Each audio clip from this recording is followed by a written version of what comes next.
mabait. Ganon din naman eh. Gumawa ka ng mabuti, may masasabi sa'yo.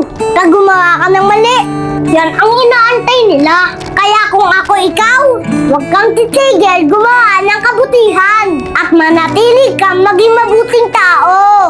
Huwag kang papaapekto sa sinasabi ng iba. Lahat yan may masasabi, tama man o mali ang ginagawa mo. Ang importante, malinis ang konsyensya mo at alam mo na mabuti kang tao. Hindi na natin kailangan i-please ang mga taong mali lang ang nakikita sa atin. Hindi na natin kailangan nagpaliwanag sa mga taong bingi pagdating sa mga tama natin. Huwag mong baguhin yung sarili mo para lang ikatuwa ng iba. Mabuhay ka ng payapa at walang tinatapakan na tao. May pananalig sa Diyos at marunong rumispeto.